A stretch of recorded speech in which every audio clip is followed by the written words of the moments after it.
Welcome to the Peter King Podcast, the on-location Peter King Podcast. I'm out on the West Coast this week doing some family things. I saw the 49ers and Cowboys on Sunday night in Santa Clara. We're going to discuss that at length, but probably more so with me and my co-pilot, Myles Simmons, probably more so a look at what sort of lies ahead for these two franchises entering the last 12 games of the season.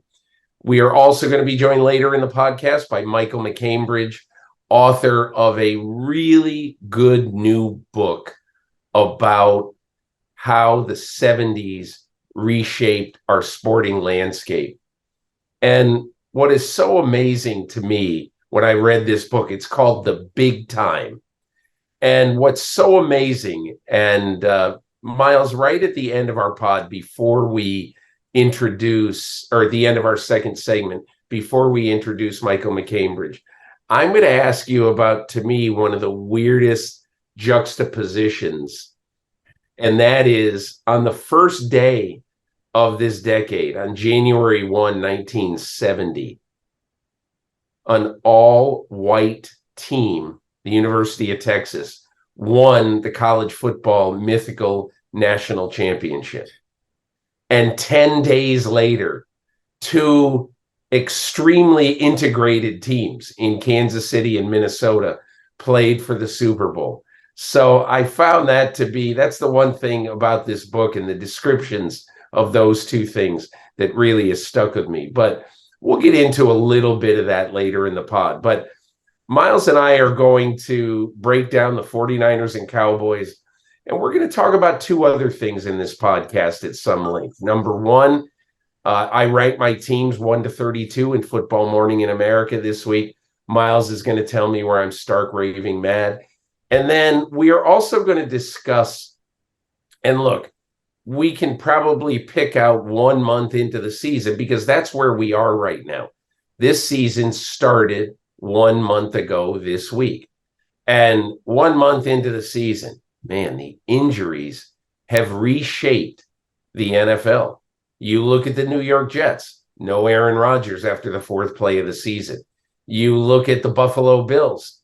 I would say their two best defensive players, now Matt Milano, and obviously last week, Tre'Davious White, the corner.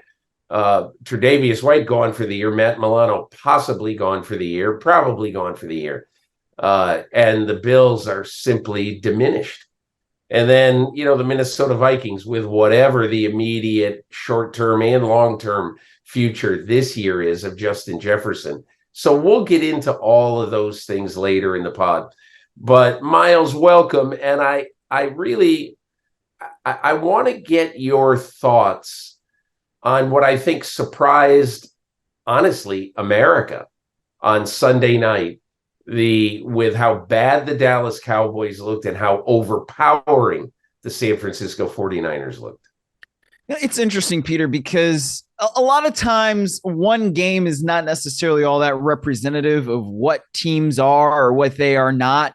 But I felt like with this one, coaches talk about complete games all the time. And like, oh, we want to play a complete game and we want to do this and we want to make sure we're running the ball and we stop the run and we make plays when they're there to be made and we get turnovers. And all of those things happened for the San Francisco 49ers on Sunday. And that to me is kind of my biggest takeaway. When a team can get one of those proverbial complete games against another team that we think of as one of the better teams in the league, that says a lot about where the winning team is. And, with you've got the 49ers right now, it's hard to find a place where they are weak. I mean, some people might want to say quarterback, and you delve, went into that at length in your column. And it's like, not really. You can't look at what Brock Purdy is doing and say that right now he's the weak link. Or if he is the weak link, then man, that's an extremely high floor on what counts for weakness when it comes to the 49ers. So I think the Cowboys will be okay. I almost feel like it's a little bit inevitable if we're going to write the script, of the NFL season, that we will see this 49ers Cowboys matchup in the postseason again. But I mean, if you're looking for what is the best team in the league right now, it's the 49ers, and then it's kind of everybody else. I think you're right. I remember something a little bit odd, and I don't know why I just thought of this when you were saying that, but I remember last year during the playoffs, I covered the 49ers Dallas game, and obviously San Francisco won that game 19-12. Brock Purdy didn't play particularly well in that game, but he got them to the NFC Championship game. And I had seen a lot of Purdy late last season. And I remember I took great care before I wrote this, but I said in my column, going forward, I'd rather have Brock Purdy as my quarterback than Dak Prescott. And there were two reasons I said that. Number one, I really felt that Dak Prescott was going to be an anchor on the franchise with his salary, and obviously whatever they're going to pay him, the upcoming salary, okay, which was absolutely, it's now still the sword of Damocles that is over the head of this Cowboys franchise. But I also saw something late last season and in the playoffs that I think is very, very notable. Dak Prescott, very simply, has not been great in big games. Just hasn't. And this was a big game for the Dallas Cowboys for a lot of reasons. And not only was he not great, but he was totally, absolutely ineffective. You can give some blame to Mike McCarthy in this game for not doing, after the game, and sort of surveying the Niners locker room and talking to people. One person put this question to me: why don't they have some design plays for Dak Prescott out of the pocket? Why have him be just a sitting duck? And Mike McCarthy is a very big pocket quarterback, get rid of the ball quickly, West Coast offense guy. Yeah. And in my opinion, in today's football, with the front, especially that San Francisco has, why don't you move Dak Prescott?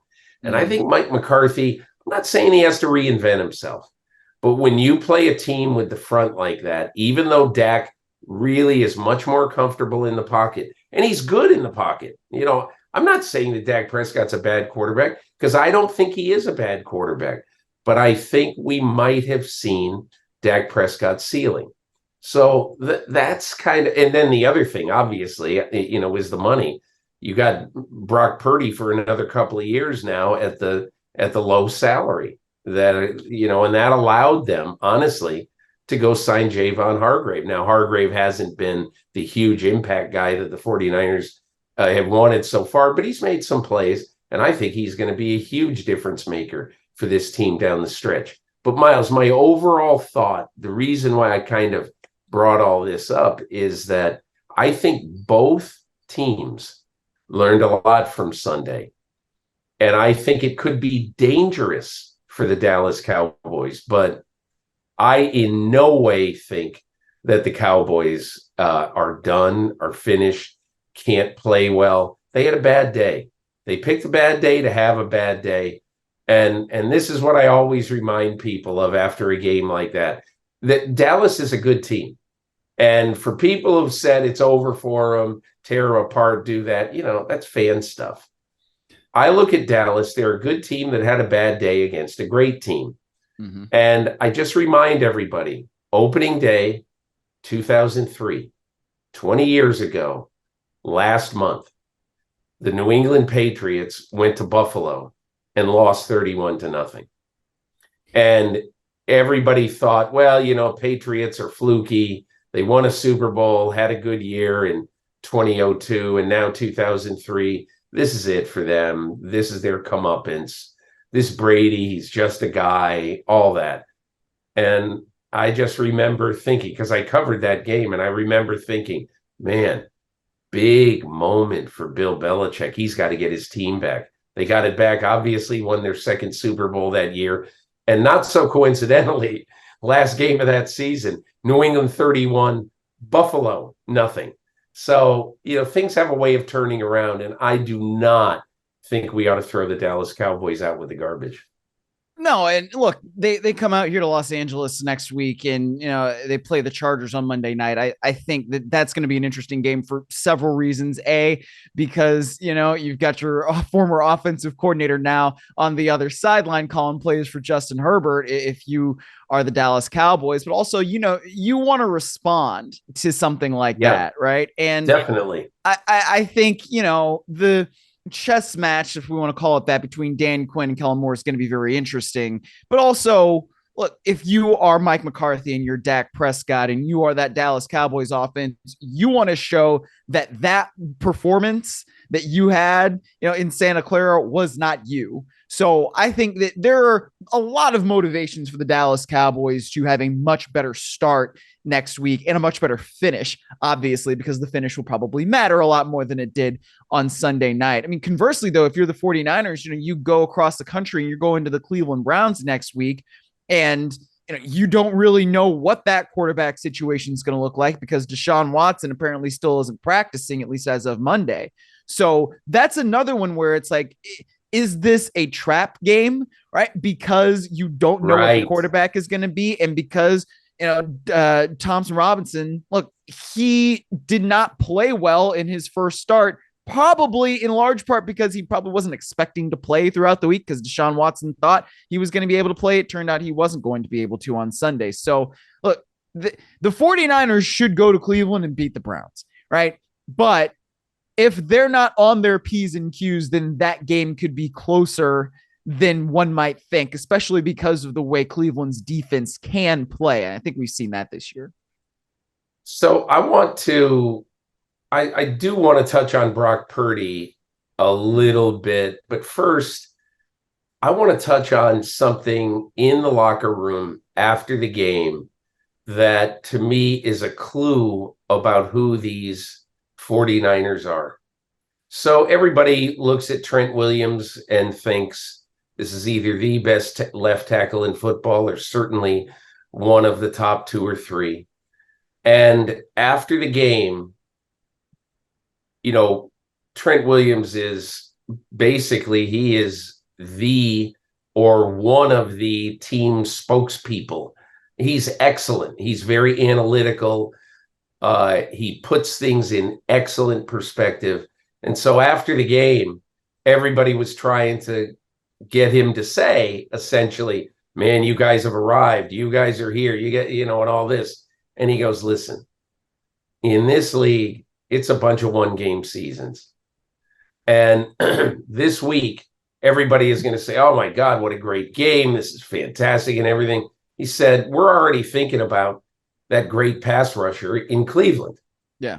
He said, because we gotta block Myles Garrett. Mm-hmm. And again, look, I think some people are probably jumping off the Cleveland bandwagon pretty quick, and I get that. And if Dorian Thompson-Robinson plays in this game, instead of Deshaun Watson, and look, I don't even know what Deshaun Watson is. Nobody does. Yeah. But we saw what, at least right now, what Dorian Thompson-Robinson was. For the Browns last week. And honestly, he's just not ready. There's some rookies who are ready. There's CJ Stroud. There are others who aren't ready. And so, but anyway, I just wanted to make the point that the 49ers have got this right. Kyle Shanahan twisted himself into a pretzel standing with me after the game, hour after the game, saying, I said, how good are you? He said, well, we're 5-0, but he goes, this is such a long season. We played great tonight, but this is such a long season. And he's got the perspective of somebody who understands that it could all disappear in a week or two. And, nobody gets extra credit for winning by 42-10. Right. It's one win. But Miles, I think the one thing I did want to say about Dallas, that kind of looking ahead with Dallas, is the thing that would bother me a little bit about this game is that They never really got CD Lamb going. Mm-hmm. Tony Pollard coughed it up early when the ball got punched out by Fred Warner. And, they made a couple of really uncharacteristic defensive mistakes. You know what Miles, you may not even remember this, but in the first half, early on, Jaron Kearse, the safety, lined up in the neutral zone. And he got flagged for it. Mm-hmm. And when you look at the play, you say, how in the world can a thinking football player have lined up basically clearly, not only in the neutral zone, but it looked like he had 1 foot offside. Yeah, he's just standing there. Doesn't he have anybody saying, hey, get back a step? It was ridiculous. That was Dallas sloppy in this game. Yeah. Okay. Whereas San Francisco, how about midway through the second quarter, first pass of this series, Brock Purdy throws a ball, one of his worst throws on the night. He threw it behind Brandon Ayuk. But then he gets Brandon Ayuk for 40 yards down the left sideline. Great throw, great catch, holding. So now it's 3rd and 13. And what does he do? He goes downfield again to Deebo Samuel. And, it was gain of whatever, 25 or whatever it was. But my only point is the 49ers, the very few times they had messes, they cleaned them up and they went on to play well. The Cowboys never could clean up their messes. Yeah. Never in this entire game. They did nothing consistently this entire game. Mike McCarthy, Dan Quinn, you've got to get a hold of, honestly, and I don't mean to embarrass Jaron Kearse because he's a good player, but Dan Quinn has got to show that play to his team and say, guys, we can't be doing stuff like this. And so I don't know, when you look at the Cowboys, did you find them sloppy the other night? Absolutely. I mean, it was a Murphy's Law game, right? Whatever can go wrong did go wrong. And Dak was saying that it was such a humbling loss and, you don't expect things to happen like that, et cetera, et cetera. You have a week of practice and all of this. And I think that's probably true, right? Everybody goes into a game usually thinking, hey, we had a good week of practice. I feel good about the plan. This is a big game for us. And the Cowboys, especially, they didn't shy away from the notion that this was a big game. So I don't think that they maybe had like a bad week of practice or whatever. Maybe they did and they elevated this game too far in their mind. I don't know because I'm not there every day. But I think one of the things that when you just look at it from afar, you have to say like, hey, man, you don't necessarily want to burn the tape. And Mike McCarthy alluded to this. You don't burn the tape, but you also want to look at it and say, this is not us. And you want to point to things on that tape that illustrate why this is not us. And I think that example that you're pointing to of lining up basically offside, like that's one of the things where you expect the Cowboys to be on their stuff more, on their details more than that. So I think going forward, if that's what the message is, like, hey, we did this, this is not us, let's play to our standard, then the Cowboys can be all right. Look, the Cowboys have beaten up on the bad teams of the Eastern Seaboard. They have. Yeah, they beat the Patriots by 35. They beat the Jets by 20. They beat the Giants by 40. But, now you have to ask yourself, okay, going forward, the Chargers are not a great team, but they are a good team. And that is going to be a tough game. The Los Angeles Rams next after the bye, not a great team. I love the feistiness of this. Look, we all thought the Rams were a finesse team. They're no finesse team. No. They're a punch you in the mouth team right now. And I think the Rams are one of these teams. They're going to have 2 colossal upsets the rest of the year. I don't know who they're going to beat. They might beat Dallas. But what I'm saying is this, in the immortal words of C.J. Stroud, we're nobody's fish. And so I think the Rams are, and then Philadelphia. Mm-hmm. So, and look, then they get into a little bit of the soft underbelly, Giants, Panthers, Washington. But hey, look, there aren't many teams in the NFL, maybe no teams in the NFL, that have a tougher 5-game stretch after Thanksgiving. How about this, Miles? Seattle at home Thursday night. Then the mini bye, home with Philadelphia Sunday night. Then at Buffalo in what could be a weather game. Then at Miami on Christmas Eve. Could be a different kind of weather game. Yeah. And then Detroit at home on that long New Year's Eve weekend of football. And I don't know, Miles, the Cowboys have a chance to get well on a pretty soft 3-game stretch, Giants, Panthers, Washington. But after that, I mean, every week is tough for them. So to me, very, very important week this week in getting this team back right for a very interesting and tough stretch run. Let's say 2 things about the 49ers. I'll talk about their schedule in a second. But Brock Purdy, he really interests me right now. And we talked about this a couple of times last year. But I think one of the things that we didn't give Purdy enough credit for a year ago was coming into the NFL with one of the best resumes a young quarterback can have. He started 47 games in a Power 5 conference, many Saturdays, many of them as an underdog in a gigantic and voracious stadium. Well, not voracious, but in a gigantic stadium full of people hating your guts, like Norman, Oklahoma, Austin, Texas. So, I mean, those are 47 games that he had that really, and this is a whole nother subject, but that Trey Lance never had, Trey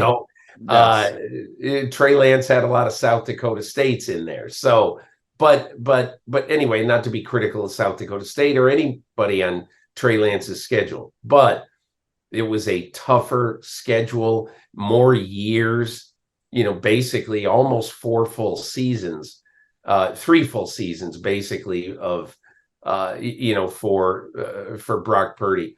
And the one other thing that I really like about Purdy, and as I wrote in my column, I don't know how you can say anything else other than right now, anyway, he's playing the best. You can say, well, it's all Shanahan, it's this, that, whatever. He's playing the best of any quarterback in football right now. And I found it very interesting the other day. Great note by Next Gen Stats. Fantastic. In the 8 years that Next Gen Stats has been alive and doing their thing, this is the first game ever that a quarterback threw 4 touchdown passes out of the pocket. In other words, when you're out of the tackle box, which Brock Purdy was on all 4 of his touchdown passes, that's where all of those passes originated from. That's one thing. But I also think in not a teeth gnashing way, he's a bit of a perfectionist. He talked to me about the throw he missed in the first half to Brandon Ayuk. He threw it behind him, and he said, I want to hit that. And Kyle Shanahan gave him a chance to hit that exact same play in the second half. And this time he threw it right over the linebacker, Leighton Vander Esch, who must have missed it by 8 or 10 inches. He was very close to it. And he caught it, and he sort of, personally anyway, he redeemed himself, although even if that one's incomplete, he still has a great game. And, as I wrote the other day, look, he's not better than Patrick Mahomes. We all know that. But he happens to be playing better than Patrick Mahomes right now in this season. I mean, his passer rating's 27 points higher than Mahomes.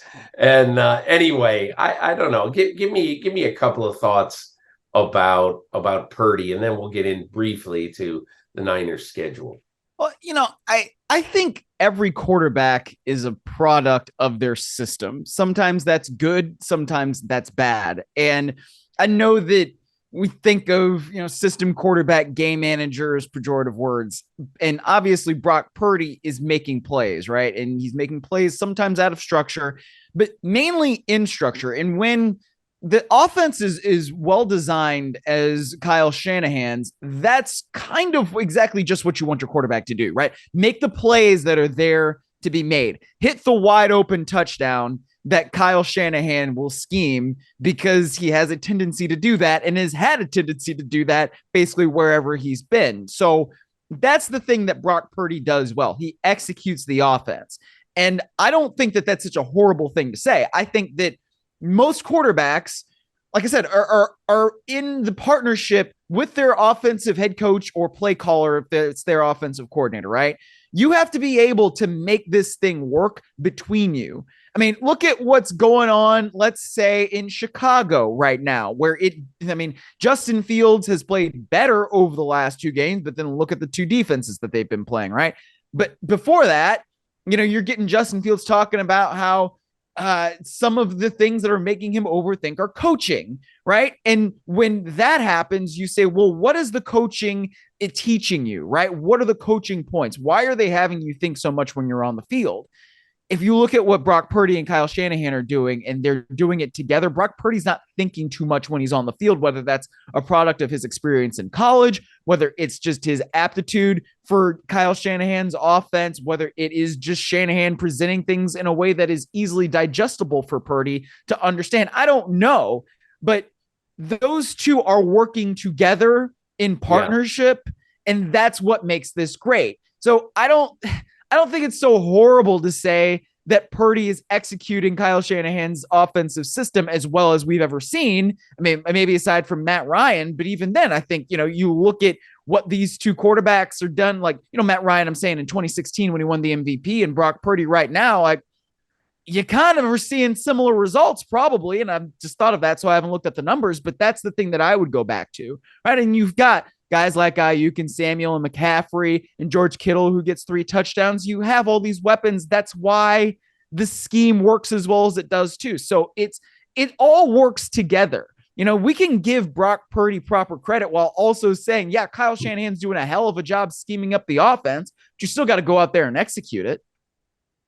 Miles, 2 things about the Shanahan offense. Number one, they lead the NFL this year. I know this is a weird stat, but it's another next-gen stat. They lead the NFL in breaking routes run and targeted by the quarterback. And I only tell you that because I want you to think of who Deebo Samuel is, who Brandon Ayuk is, and you might be surprised. You watch the little short area quickness of George Kittle. It's better than most tight ends. And the in-breaking route, honestly, is where quick people, very athletic people, and understand this other word, precise. These are precise route runners. Yeah. And Kyle Shanahan insists on that, or you're not playing for him. Mm-hmm. And so that's one thing. And then the second thing that I think is really interesting is that the 49ers this year are second among all teams in the NFL in number of snaps with motion. And everybody said, oh, who cares? Everybody runs motion. Well, in the CFL, you can get guys a running start because you can actually be running toward the line of scrimmage when the play starts. But that's not what this is about. What this is about, honestly, is being able to make sure that nobody, and Mike McDaniel's very good at this too with Tyreek Hill, nobody gets a really clean shot on the receiver before the ball is coming off the line of scrimmage, or before the ball is snapped, rather, right, and the receivers come off the line of scrimmage. So I think those 2 things are important. But anybody who runs a lot of motion will tell you that you still have to be precise in your route running. And I think that's one of the things that this team does very well. Just a quick note before we break. Here is from late October till early December. Here's the 6-game schedule with a bye in the middle of it, or early on, rather.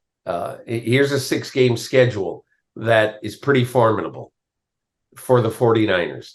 Cincinnati at home, at Jacksonville, Tampa at home, sort of a sneaky, tough game, perhaps. At Seattle, at Philadelphia, Seattle at home. And so if you look at those, you got 3 home, 3 away.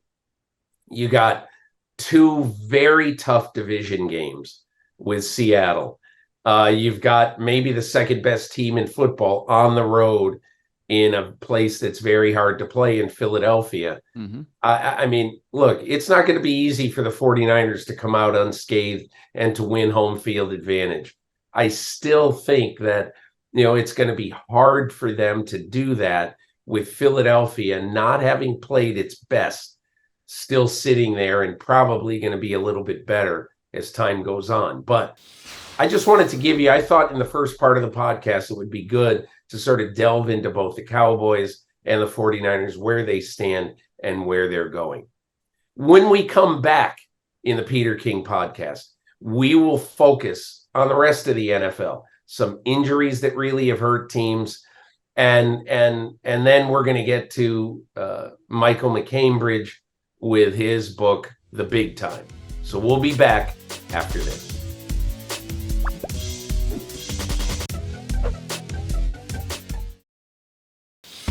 So, Myles Simmons, I think one of the things that really has happened early in this season, probably as much as any season in recent years, there are always injuries.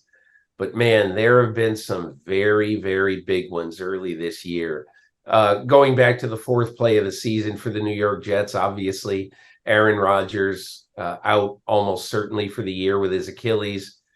And then, the Buffalo Bills, who I think I picked them to go to the Super Bowl before the year. I'm a little bit shaky on that one right now, but in the last 2 weeks, they've lost Tre'Davious White to an Achilles injury and Matt Milano to multiple leg injuries. And we're not sure whether Milano will return this year. We'll see, but those are devastating injuries. And then in the wake of the games in week 5, we found out that Justin Jefferson might be going away for a month with an injury, because I think what happened with Justin Jefferson, he hurt a hamstring on Sunday. And when you hurt a hamstring and you're playing a burst explosive position, I really question whether you're going to be back after 4 weeks. It's the degree of strain, you just don't know. And to me, that is a devastating injury for a team that's struggling. And look, I don't think the Vikings are going to be in contention for the top pick in the draft or anything like that. But I do think that this, while maybe not being a death knell for a 1-4 team, it's about as bad as it gets.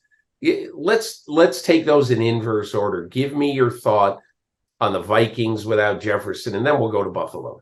Well, the Vikings are really disappointing to me so far this year. I mean, I look at that team and you wonder, man, what's the disconnect? What's happening that every game you're fumbling? I mean, it was the first play from scrimmage in this game. They must be emphasizing ball security, because the first 4 games of the season, you had multiple turnovers in every single game. So at least in this one, you only had 1. But still, it is disappointing to me that you're looking at a Vikings team that had the best receiver in football, right, in Justin Jefferson. And I don't think I'm speaking out of turn when I say that. And you have a quarterback who's a veteran in Kirk Cousins. And yeah, the contract situation is up in the air. But you have to play better than they've played. And you can't have games with multiple turnovers. And you can't have games where you start against the Kansas City Chiefs. And I know their offense hasn't been as cohesive as we expect it to be, but it's still the Kansas City Chiefs, and it's still Patrick Mahomes, and it's still Andy Reid, and it's still Travis Kelce as long as he's healthy. You can't start the game with a fumble. You just can't. So that, to me, makes them one of the most disappointing teams in the NFL this year, because, yeah, I know that their defense wasn't good last year and we expect regression because they won all these one possession games, et cetera, et cetera. They had like one of the greatest comebacks of all time, against Jeff Saturday and the Colts. But at the same time, you just expect more out of them. And so when you see Justin Jefferson now get hurt and he's going to be out for at least 4 games while on injured reserve. And I think you're right, especially with wide receivers and hamstrings. The cliche is that they're tricky, etc. Like, it's because they are, right? You don't know exactly how long it's going to take for that thing to heal, especially because everybody is different. And when you play the game at the level that Justin Jefferson does with the explosion that he does, he needs that hamstring to be as healthy as possible. So I don't know where the Vikings are going to go from here. I think it means that KJ Osborne and Jordan Addison certainly have to elevate their play even more. TJ Hawkinson, when you get your hands on the ball, you got to make sure you secure it. So those are the things we're going to see. And how is Kirk Cousins going to react to not having one of the best receivers in football out there? I don't know. But I mean, when you start against this stretch against the division rival like the Bears, you better come out and have a much better showing than at least you did in the early going there against Kansas City.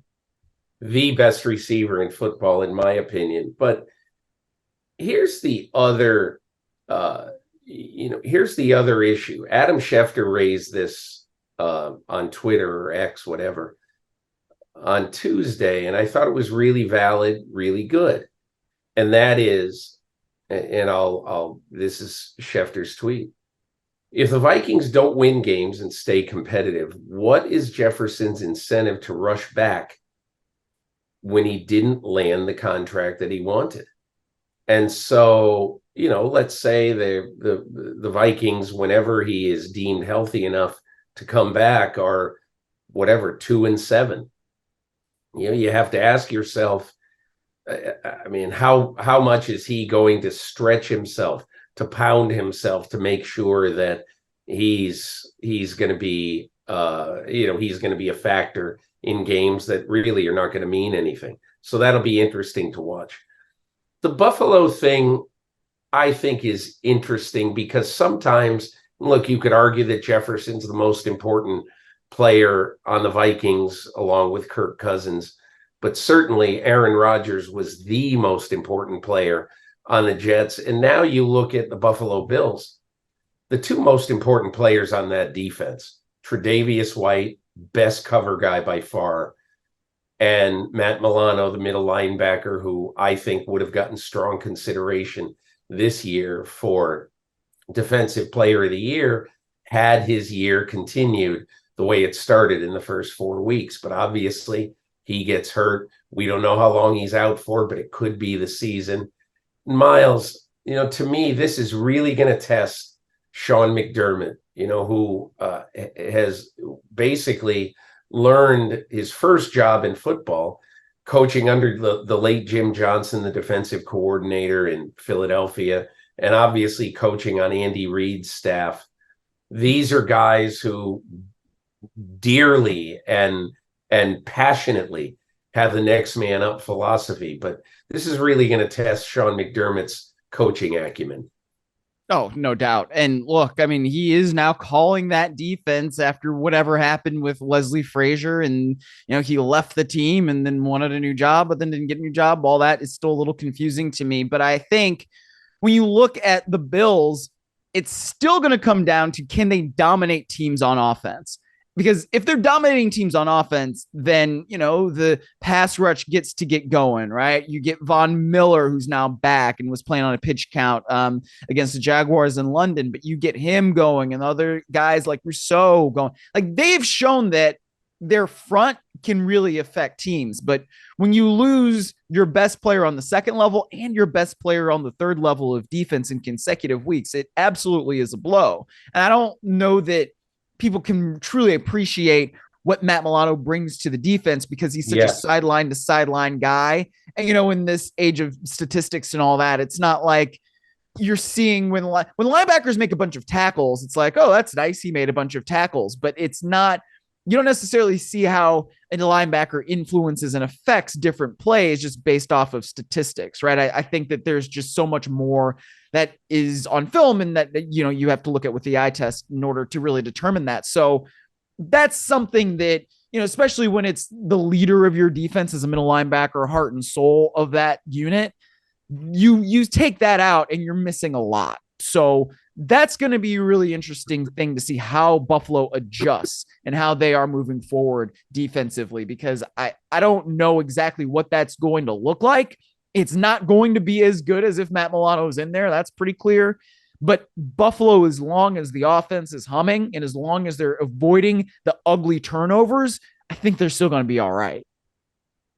Myles, before we go to our guest, Michael MacCambridge, I just wanted to hit you with something that we haven't talked about, that I haven't warned you about or anything like that. But I want to ask you, because this really occurred to me watching Sunday's games particularly. I didn't get to watch them as closely as I normally did. Had a couple of family things before the game. Before the game I covered Sunday night. And so I'm going to ask you this. Give me the one player who you're worried about right now. I'm going to give you mine first, so I'll give you a minute to think about yours. But give me the one player in the NFL right now that you have some significant concern about. And I'll give you mine. Mine is the quarterback of the Green Bay Packers, Jordan Love. And I don't think in any way that Jordan Love is a lost case. In no way do I think that. But here's what bugs me a little bit about Jordan Love. Okay. First of all, he throws the ball late. Mm-hmm. And when I say that, I mean that, you've seen a couple of times early this year, a receiver open clearly and waiting. And then the ball comes, but it's just too late. It's too late. And that bothers me. And the second thing I think that bothers me a little bit is that, hey, look, he's played well. He's had some big moments early on, but the Packers are 2-3. And now the pressure is really going to come on after the 3 interception game Monday in Las Vegas. The pressure is really going to come on. Look, Jordan Love's never had to deal with pressure like this before. He played at Utah State. He's never had one of the greatest fan bases in sports in the world starting to get down on him. The question is, can he handle that? Can he just go to work every day and be calm, cool, and just say, okay, none of that matters. All that matters is the next game. Give me your guy who you're worried about a little bit. Well, I'll say this on Jordan Love too. I mean, that performance on Monday night against the Raiders was not good. And it's the kind of performance that makes you question things. And each of those 3 interceptions I thought was really bad. I mean, the first one to Spillane, I mean, I don't know what he was looking at, right? Because not only was Spillane there, but also the corner was extremely undercutting that route. And then he also had a safety over the top. I mean, what are you looking at? The second interception, sort of the same thing. Receivers got bracketed coverage, safety over the top, cornerback underneath. He's not open. Third interception so late down that sideline. And Christian Watson didn't do a very good job of, playing defense on that either. But, when the receiver throws his hand up, that means the ball needs to come now, right? It's not, let's wait another 3 seconds. So and the standard's got to be higher for Jordan Love because he's in his 4th year, right? It's not like he's a rookie. We can't have rookie mistakes when you've been sitting back and watching as long as he has it. The Packers QB and Jordan Love, that's a concern.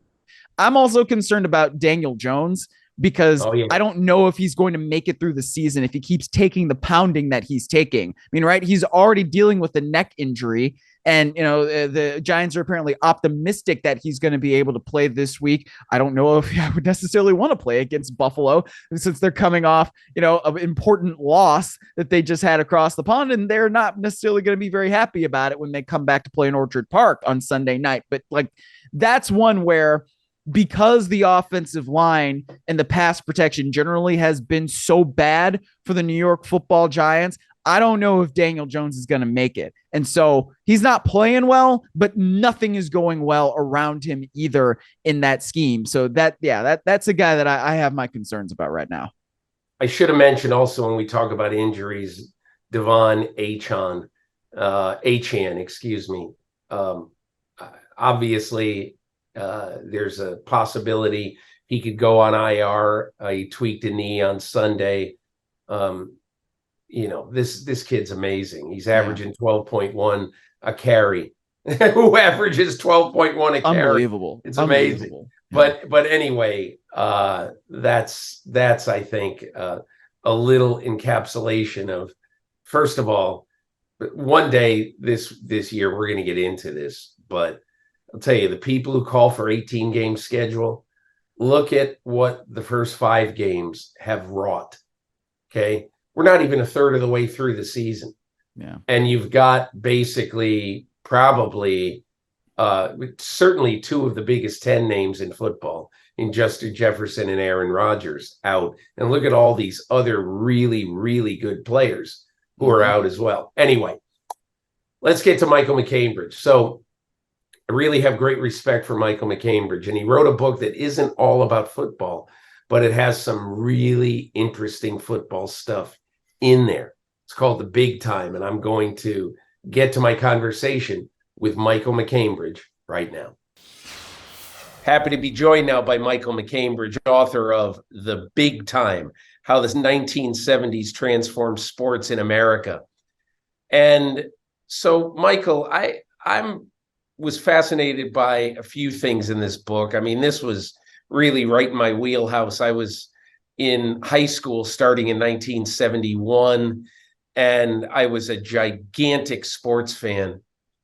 But what really hit home to me about sports in general is the importance of the newspaper.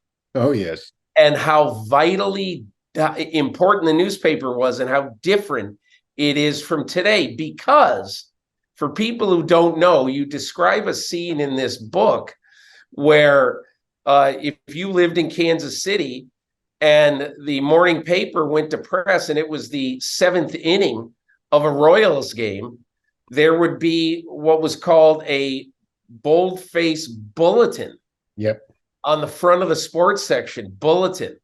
The Royals and Red Sox were tied 3-3 after 7 innings. And, but they didn't say, you know what they say today? For full game coverage, go to kansascitystar.com. Right. But there was none of that back then. And so you describe this scene that I can tell you, and I'm going to tell you my story about it, starting in 1980 at the Cincinnati Enquirer. You describe this scene that some surly desk man, the phone would be ringing at, 11:45 at night, just as the paper was going to bed. And, hey, what'd the Royals do tonight? Or what's the score of the A's out on the West Coast? And he might give him a score, might not, but there was no other way to know. So, Michael, tell me what the sports world was like a half century ago in trying to actually follow sports. Well, I think that was just it. And if you were in the Eastern time zone or the Central time zone, it was doubly difficult. And one of the things that was clear to me in doing research for this book was how much more slavishly local all newspapers were at the beginning of the decade than they were by the end of the decade. And a lot of things contributed to that. Certainly, sports moving into prime time on network television helped sort of broaden the audience for nationwide sports events. But yes, it was an ordeal just to get a final score. And it was this, if you were in New York or a big city like Chicago, there might be a news radio station that would have sports scores every 20 minutes. But if you were in a smaller or medium-sized city, or God forbid, a small town, it was just as you described. You would try to stay awake long enough to get the final at night. It may or may not be in the paper the next morning. Growing up in Kansas City, I can remember coming home in the afternoon and getting the Kansas City Star, and only then finding out the final of the game played nearly 24 hours ago, because that was how slow things went. And I can remember talking to the basketball announcer, Mike Breen, and we were commiserating about playoffs in the NBA, where the only games you would see would be the weekend games, the conference semifinals might be going on, and you would see none of it. You would have to wait to the next day to see the paper. So there was a lot more effort required on the part of sports fans certainly at the beginning of the 1970s. Okay, so I'm going to tell you two quick things, and then I want to get on to a few football matters. So one of the things I'll never forget as a kid, I lived in a little town called Enfield, Connecticut, which was about halfway between Springfield, Mass, and Hartford. And so my parents got the afternoon paper out of Springfield. And so oftentimes I'd race home from school in the 60s, and I would race home from school because I was getting to be in 68, 69, 70, a huge Red Sox fan, to the point that nothing else mattered a lot of times in the spring and summer in those years. And I would race home because that is how I would find out if the Red Sox won in Minnesota or Anaheim or Oakland the previous night. And, it was just odd when you think about the way it is now, that very rarely, if there's a sports event of consequence, very rarely do I go to bed without knowing who won the game. Right. But I always went to bed as a kid, unless it was like a weekend and my parents would let me stay up. But I should also say that, in those days, the vast majority of the sports events on the weekend were in the afternoon. They weren't at night. Right. That was sort of a different world. But the other thing I would say, I get a job at the Cincinnati Enquirer in 1980, and I will never forget, I was just a lowly guy on the desk for many Saturdays in my first year or two. Sometimes it would send me out to cover a college football game, but sometimes I just worked the rim, editing copy and getting it ready, to send to press. And just the phone was ringing all the time. Hey, who won Ohio State, Illinois? Hey, who won Michigan? Whoever. It never stopped. Never. And it got to the point where a couple of days when I was in there later in the season, as the scores would come out on the AP teletype, I would write them down in front of me, because I knew that everybody was going to want to know, hey, who won Miami of Ohio at Ball State? Because we were close to them. Who won University of Cincinnati? Who won Ohio State? Who won Kentucky? Who won Purdue? So I'd write all the scores down. So as soon as I would go, okay, Purdue 16, Kentucky 10. Click. I mean, you're trying to get a job done. You don't want to be terribly rude, but it was just amazing how, the sort of the distribution of knowledge in sports has changed in the last half century. It was a wasteland back then. And, I think that we have so much at our fingertips today.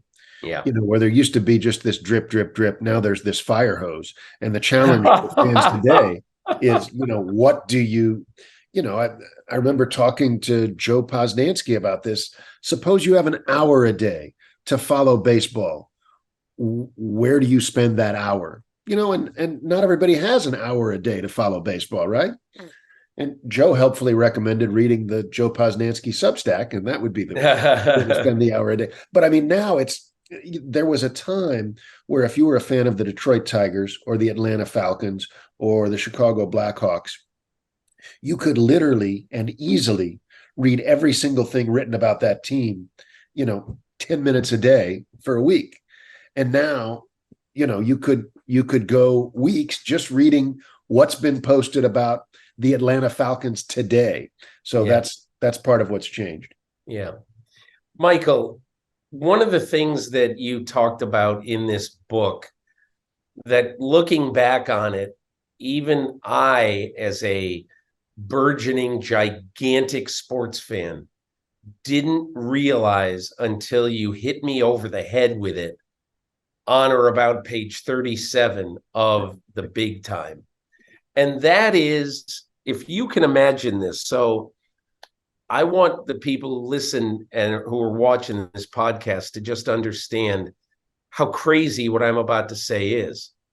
But on New Year's Day, 1970, the Texas Longhorns won the Cotton Bowl, and they beat Notre Dame, and they won the mythical national championship that day. And they won it, and they won it without a single black player on the team. That was an all-white college football team a half century ago. It wasn't 100 years ago. It Right. was 53 years ago. Yep. Okay. And the way you write it, I love the way you wrote this, because you wrote it that at the end of that, there's Richard Nixon on the phone with Darrell Royal, the coach of the team. 10 days later, two basically fully integrated football teams, relatively speaking. Yep. Okay. The Minnesota Vikings and the Kansas City Chiefs met in the Super Bowl. 10 days later, they met in the Super Bowl. And what happened? Richard Nixon is calling, the winning quarterback, Len Dawson, after the game. And as you point out so well, the Vikings had a lot of black players on the team. Kansas City had even more black players on the team. And in fact, they were from many of them were from HBCUs. Yep. Because they had a scout named Lloyd Wells, and Lamar Hunt and Hank Stram were smart enough to say, hey, listen, we need the talent, all talent in football, not just all white talent. Can you just tell me a little bit about how that, disparity and weirdness hit you when you were researching this? I think you're right. We were looking at football's past on January 1, 1970, and then 10 days later, football's future, because the Chiefs were the first team in pro football history in which a majority of the starters were black. So there was that. And to your point, yes, under Hank Stram and Lloyd Wells, the first black full-time scout in pro football, the Chiefs were very aggressive about recruiting and drafting players from historically black colleges and universities. And, it only makes sense. At the time that the AFL started, it was a new league. It was seeking talent wherever it could find it. I can remember talking to Lamar Hunt about this, and Lamar Hunt would be the first to tell you he was not some liberal progressive with this idealistic view. He just wanted to win football games. And therefore, you got to see this Chiefs team that was highly integrated. And the other fascinating thing to me was to find out, and I didn't know this before I started researching this book, was to find out that Eddie Robinson, who'd already been at Grambling for decades, was close friends with both of those coaches. It's amazing. Darrell Royal, who we used to visit for Texas spring football camp, and also Hank Stram. And so it was. You told a story, Michael, by the way, that was really interesting about the Earl Campbell recruitment. Yeah. At that time. And Eddie Robinson really wanted Earl Campbell, wanted him. But at the end of the day, he went to Texas, kind of broke Grambling's heart. But at that time, schools like Texas were starting to acknowledge that, we better recruit everybody. Exactly. And I think that it was also a sign of the times that African-American players in the South, who had normally gravitated to HBCUs because they had no choice, began to sense broader horizons and more options, and that would lead them to a Texas and Alabama and Auburn, schools that they couldn't have attended 10 years earlier. And so there was that change. And the thing that struck me about Eddie Robinson was in the early 70s, he's at the height of his powers. Grambling's games are replayed on television every Sunday. They're playing to sold-out stadiums coast to coast, and yet even then, Eddie Robinson knew the pipeline of elite talent was dissipating. And by the end of the decade, I'm not sure about this, but I think Doug Williams may have been the last first-round draft choice out of Grambling, and that was however many years ago, 45 years ago. So one other thing that I thought was quite interesting in this book, and that is the fact that John Mackey, the tight end for the Baltimore Colts, who became the first, president of the NFL Players Association, and at the time, they honestly felt, as Bill Curry told you, they felt like they were treated like, he used the word chattel, and he, so players really wanted to start to get treated better. Mm-hmm. Tell me about the first meeting that the new president of the NFLPA, John Mackey, had with this all-powerful member of the NFL, Dallas Cowboys president Tex Schramm. So yeah, this was 1970, and there was, the NFL players were fighting for cost of living increases and better terms in their pension, and just the sort of things, trying to catch up with the Major League Baseball Players Association, because they had a stronger union and had a better deal across the board. And Mackey was going to meet Tex Schramm, who was the head of the player relations committee for the owners. And Tex Schramm, he was gruff person, generally heard before seen, very much like the sound of his own voice. And he was, I think, although he was definitely innovative and a visionary, we would also describe him as someone with old school sensibilities. And so it being 1970, John Mackey showed up for this meeting in a purple velvet jumpsuit. And upon seeing Mackey, Tex snorted in disgust and said, "What are you doing here coming to a meeting in a purple jumpsuit?" And John Mackey, who was very smart and very quick, said, I could ask you, what are you doing coming into a meeting wearing white socks? And Tex looked down at his shoes and he said, "Well, I like white socks."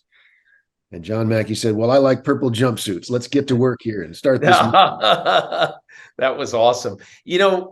What also really hit me about reading some of the football stuff in here, there was this, I sensed this from reading back at the time when you would have, this was in all sports, where there would be some, at that time, and it seems like not 54, 5, 6, 7 years ago, it seems like 500 years ago, that there was some fear that the black and white players wouldn't get along.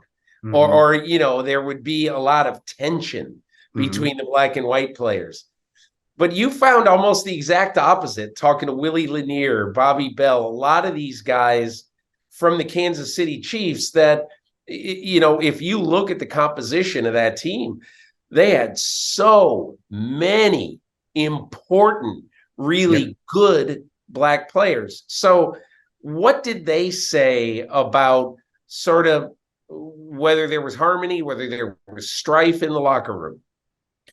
Well, I think with the case of that Chiefs team, and it was a special team. I've written another book about that team.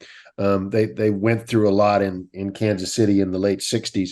But I think with that particular team, one of the things that both the white players and the black players agreed on was that, to the extent that a white head coach in the National Football League in 1970 could be colorblind, Hank Stram was pretty much colorblind.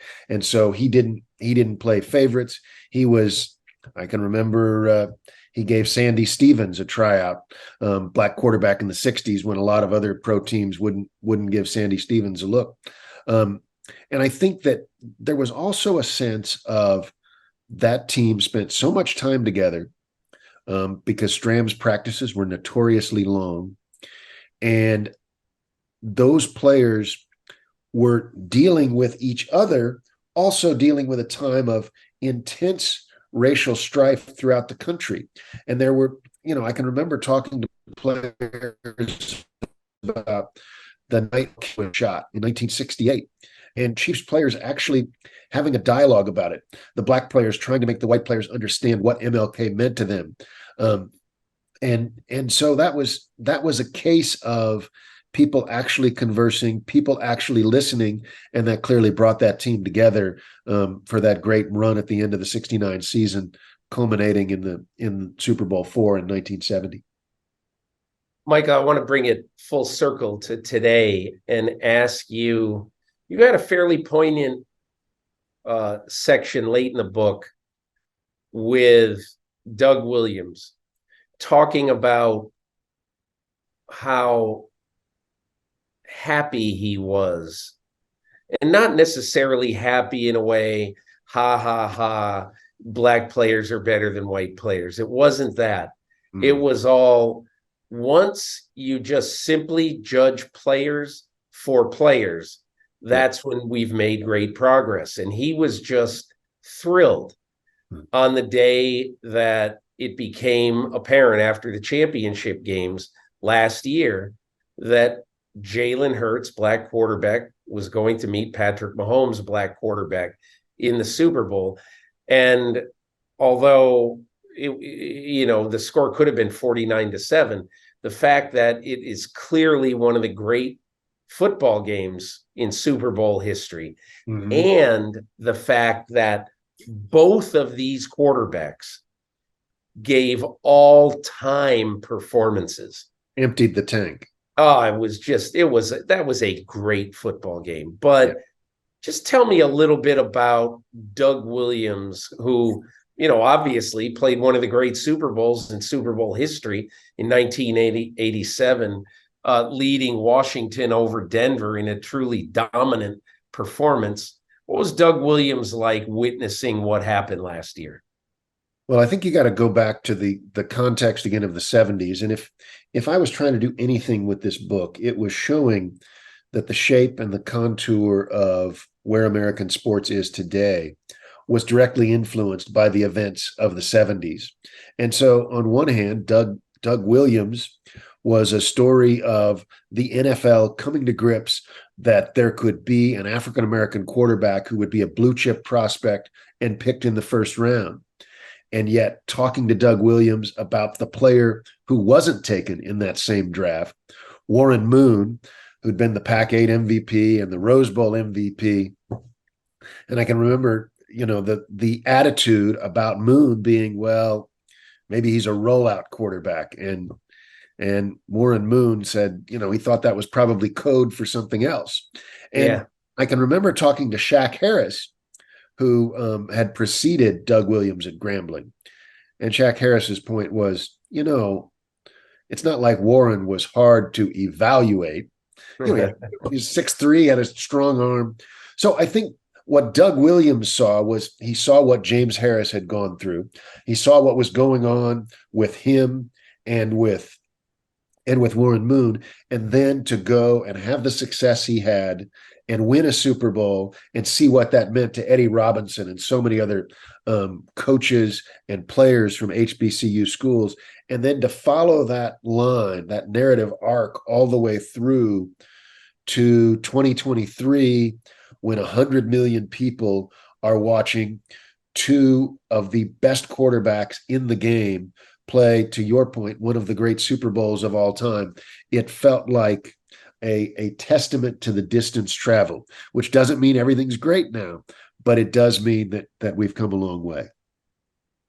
Yeah, I just find books, it's so interesting, I think, Michael, that books about the history of sports, particularly history that I have seen and been involved with, very peripherally, mostly as a fan, I always find it really, really interesting that I learned so much that I didn't know. And this book, the thing I always think to myself, if you can write something that will stick with a reader forever, you've done your job.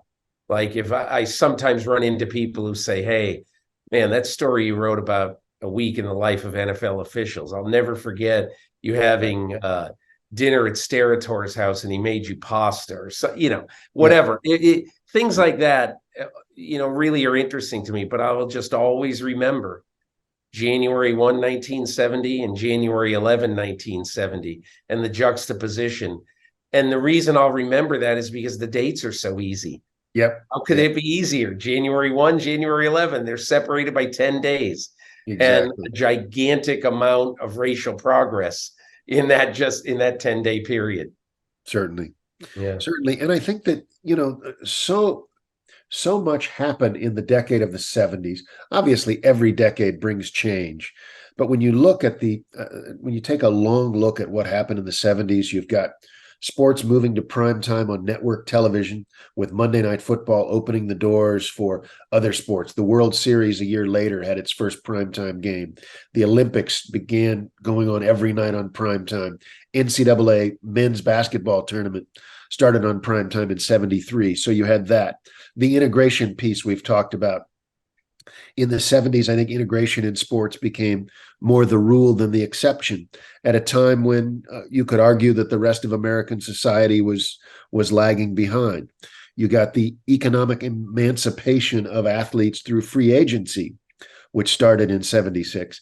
And then the thing that we haven't really touched on, but might be the most important of all during the decade, was the unprecedented involvement of women in numbers unimagined previous, as athletes, as coaches, as administrators, as writers, and how much that's changed. And the conclusion I reached is, by the time you get to the end of the 70s and the launch of ESPN, you can begin to make out the broad outlines of what sports would become today, which is arguably one of the last big tents in American popular culture.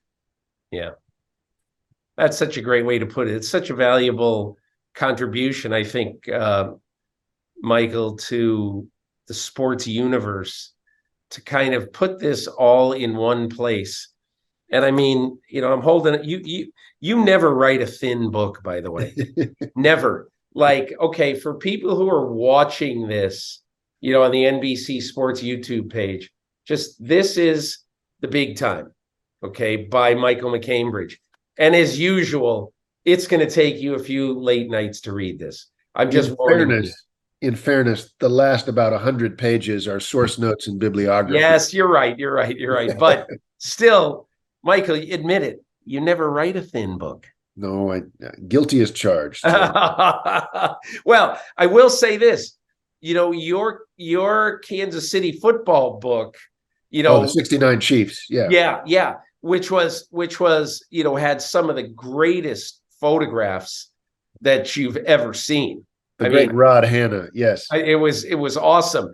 I mean, that wasn't the thickest book, but I will say that book, of all the books you've ever done, that was the most vivid, pictorially. And it was I'll tell you one thing. That's a book you can take out and spend 2 hours with a glass of brandy and look at those photos and say, oh my God, those were the days. I was so glad to get that between hardcovers and to get Rod Hanna's work in there, because it was, so much of it was intimate. There was a great shot there of the Chiefs coming off the field at Mile High Stadium and all the fans raining down and pelting them with snowballs after a muddy game in October of 69. Yeah. Hanna was a master, and I was so happy to get his work and have it associated with that book. It was wonderful. Michael MacCambridge, author of The Big Time: How the 1970s Transformed Sports in America, by Grand Central Press. Michael MacCambridge, thanks so much for joining me. Thanks for having me, Peter. Always great to talk with you. My thanks to Michael MacCambridge, and as always, my thanks to Myles Simmons. And Myles, before we close, I know it was before your time, but when you think of all the things that happened in the 70s, which started with an all-white team winning the college football championship and ended with the birth of ESPN, how possibly could there be a more momentous decade, with all the things in between, baseball free agency, the union in football getting so much more powerful, the explosion of television, the birth of Monday Night Football, the birth of primetime sports, period, which is all we experience basically now. The vast majority of sports, huge sports events, are in prime time. But I bet sometimes you think about that and you wish, man, I wish I was around in the 70s. I wish I were around in the 70s for music too. There was some really good music released in the 70s. You kidding me? Stevie Wonder's run of 5 albums that he got. Oh my gosh, yeah. There are some things that I wish I were alive in the 70s for, but I'm good with the stories. Myles Simmons, thanks so much for joining me, and thanks to everyone who has either listened, experienced, watched on NBC Sports YouTube channel, the Peter King podcast. We will be back next week. I'll be back in my home base next week, and we'll be back next week with another episode of the Peter King podcast.